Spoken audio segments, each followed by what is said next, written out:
നമസ്കാരം, ഞാൻ Biju T V. പ്രവാസ ലോകത്തെ പുതിയ വാർത്തകളും വിശേഷങ്ങളും ആഘോഷ കാഴ്ചകളുമായി ഗൾഫ് ന്യൂസ് വീക്കിൻ്റെ ഈ ആഴ്ച തലക്കം ആരംഭിക്കുന്നു. സ്വാഗതം.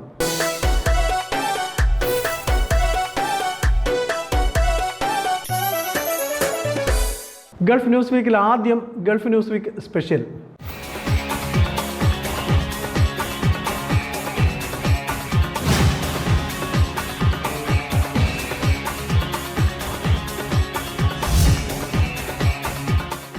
പശ്ചിമേഷ്യൻ സംഘർഷത്തിൽ സമാധാന ചർച്ചകൾക്ക് തയ്യാറാണെന്ന് ഇറാൻ.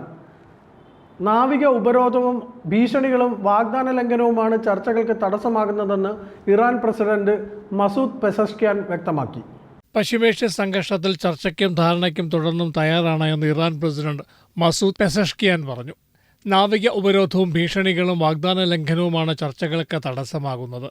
ലോകം ട്രംപിന്റെ കപടവാക്കുകളും അവകാശവാദങ്ങളും പ്രവർത്തികളും തമ്മിലുള്ള വൈരുദ്ധ്യം കണ്ടുകൊണ്ടിരിക്കുകയാണെന്നും പെസഷ്കിയാൻ അഭിപ്രായപ്പെട്ടു.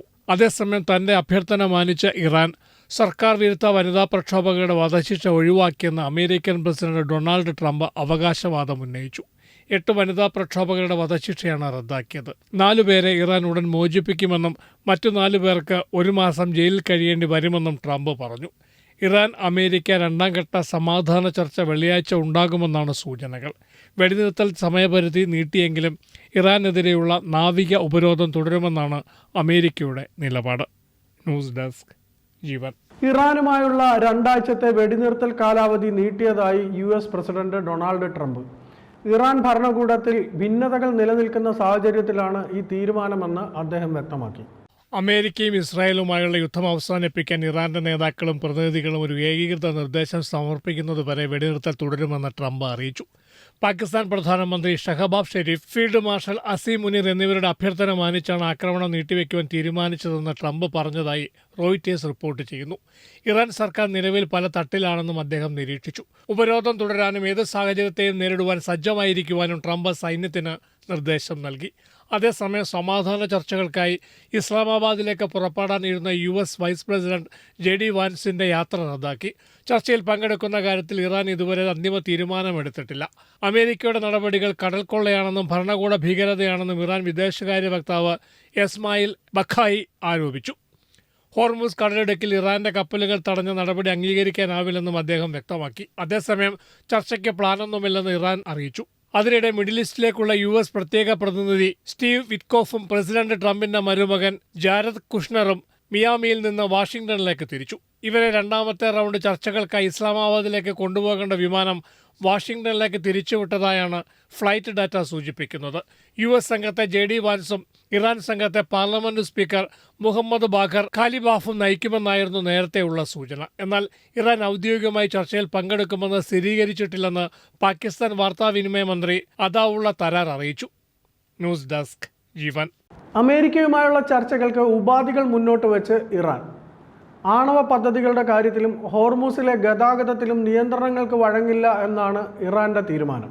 ആണവ പദ്ധതിയുടെ കാര്യത്തിലും ഹോർമൂസിലെ ഗതാഗതത്തിലും നിയന്ത്രണങ്ങൾക്ക് വഴങ്ങില്ലെന്ന കാര്യം രേഖാമൂലം പാകിസ്ഥാൻ വഴി അമേരിക്കയെ അറിയിച്ചെന്ന് ഫാസ്റ്റ് ന്യൂസ് ഏജൻസി റിപ്പോർട്ട് ചെയ്തു. സമാധാനപരമായ ആണവ പദ്ധതി ഉപേക്ഷിക്കില്ല എന്നാണ് ഇറാൻ മുൻപ് പ്രഖ്യാപിച്ച നിലപാട്. ഹോർമൂസ് കടക്കുവാൻ കപ്പലുകളിൽ നിന്ന് ഇറാൻ പണം ഈടാക്കുവാനും തുടങ്ങിയിരുന്നു. ഈ 2 കാര്യങ്ങളിലും വിട്ടുവീഴ്ചയ്ക്ക് ഇറാൻ തയ്യാറല്ലെന്നാണ് അറിയിച്ചിരിക്കുന്നത്. ഇതിനിടെ ഗൾഫ് യൂറോപ്യൻ രാജ്യങ്ങൾ സമവായത്തിനായി നയതന്ത്ര ചർച്ചകൾ സജീവമാക്കി. ഖത്തർ പ്രധാനമന്ത്രി, ഈജിപ്ഷ്യൻ വിദേശകാര്യമന്ത്രി, ഫ്രാൻസ് വിദേശകാര്യമന്ത്രി എന്നിവർ ഇറാൻ വിദേശകാര്യമന്ത്രി അബ്ബാസ് അരാങ്ജിയുമായി ഫോണിൽ സംസാരിച്ചു. സൗദി വിദേശകാര്യമന്ത്രിയും ഇറാൻ വിദേശകാര്യമന്ത്രിയുമായി സംസാരിച്ചിട്ടുണ്ട്. American state secretary Marco Rubio UAE വിദേശകാര്യമന്ത്രിയുമായ ആശയങ്ങൾ പങ്കുവച്ചു. അതിനിടെ മധ്യസ്ഥ ചർച്ചകൾ കഴിഞ്ഞ് ഒമാനിലേക്ക് പോയ ഇറാൻ വിദേശകാര്യമന്ത്രി അബ്ബാസ് അരാങ്ജി പാകിസ്ഥാനിൽ തിരിച്ചെത്തിയിട്ടുണ്ട്. അടുത്തതായി റഷ്യൻ പ്രസിഡന്റ് വ്ളാഡിമിർ പുടിനുമായി ഇറാൻ വിദേശകാര്യമന്ത്രി സംസാരിക്കും. ഇറാന്റെ യുറേനിയം ശേഖരം കസ്റ്റഡിയിൽ വയ്ക്കാമെന്ന് റഷ്യ നേരത്തെ അറിയിച്ചതുമാണ്. മാത്രമല്ല ഇറാന്റെ സിവിലിയൻ ആണവ പദ്ധതികൾക്ക് സഹായം നൽകുന്നതും റഷ്യയാണ്. അതുകൊണ്ട് ഒരു സമവായ ഫോർമുലയ്ക്ക് ഇപ്പോഴും സാധ്യതയുണ്ട്. അതിനിടെ ഇറാൻ അമേരിക്ക ചർച്ചകൾക്കായി ഒരുക്കിയ സെറീന ഹോട്ടൽ പരിസരത്തെ നിയന്ത്രണങ്ങൾ പാകിസ്ഥാൻ പിൻവലിച്ചു. റെഡ് സോൺ മേഖലയും ഒഴിവാക്കി. നേരിട്ടുള്ള ചർച്ചകൾ ഉടനെ അമേരിക്കയും ഇറാനും തമ്മിൽ ഉണ്ടാകുവാനുള്ള സാധ്യതകൾ അവസാനിച്ചതോടെയാണ് ഇത്. എന്നാൽ നയതന്ത്ര തലത്തിലെ ഊർജിത ശ്രമങ്ങൾ സമാധാനത്തിലേക്ക് വഴിതുറക്കുമോ എന്ന് ഉറ്റുനോക്കുകയാണ് ലോകം. News desk. ജീവൻ. ഇറാനിലേക്ക് മൂന്നാം വിമാനവാഹിനി കപ്പൽ വിന്യസിച്ച് അമേരിക്ക. George H.W. ബുഷ് എന്ന വിമാനവാഹിനി കപ്പലാണ് പെന്റഗൺ ഇറാൻ ലക്ഷ്യമിട്ട് വിന്യസിച്ചിരിക്കുന്നത്. George H.W. ബുഷ് കപ്പലിൽ 3 ഡിസ്ട്രോയർ സജ്ജമാണ്. 5000 സൈനികരും ഇതിലുണ്ടെന്നും ഫിനാൻഷ്യൽ ടൈംസ് റിപ്പോർട്ട് ചെയ്യുന്നു. 2003 ഇറാഖ് യുദ്ധത്തിന് ശേഷം ഇതാദ്യമായാണ് ഇത്ര വലിയ നാവിക വിന്യാസം US നടത്തുന്നത്. വെടിനിർത്തൽ ട്രംപ് ഏകപക്ഷീയമായി നീട്ടിയതിന് പിന്നാലെയാണ് പശ്ചിമേഷ്യയിലേക്ക് മൂന്നാമത്തെ അമേരിക്കൻ വിമാനവാഹിനി കപ്പൽ അയക്കുന്നത്. കരയുദ്ധത്തിന് പ്രാപ്തരായ 10,000 സൈനികരെ നിയോഗിക്കുന്നുണ്ടെന്നും ഇതിൽ 82 എയർബോൺ ഡിവിഷനിൽ നിന്നും മൾട്ടിപ്പിൾ മറീൻ എക്സ്പെഡീഷണറി യൂണിറ്റിൽ നിന്നുള്ള സൈനികരുണ്ടെന്നും റിപ്പോർട്ടിൽ പറയുന്നു. കരയുദ്ധത്തിനു കൂടി ഉപയോഗിക്കാൻ പര്യാപ്തമായ USS ട്രിപ്പോളിയും USS ബോക്സറും പ്രദേശത്തു തന്നെയുണ്ട്. സമാധാന ചർച്ചയ്ക്കായി വരാൻ ഇറാനെ സമയം നൽകിയിരിക്കുകയാണെന്നും ചർച്ച പരാജയപ്പെട്ടാൽ മുന്നോട്ട് നീങ്ങാനാണ് പദ്ധതിയെന്നും ട്രംപ് നേരത്തെ പറഞ്ഞിരുന്നു. വേണ്ടിവന്നാൽ കരയുദ്ധത്തിനും അമേരിക്ക മടിക്കില്ലെന്നാണ് നിലവിലെ വിന്യാസങ്ങളിൽ നിന്ന് മനസ്സിലാക്കേണ്ടതെന്നും ഒപ്പം ഇറാനെ സമ്മർദ്ദത്തിലാക്കുകയും അമേരിക്കൻ ലക്ഷ്യമാണെന്നും വിലയിരുത്തലുണ്ട്.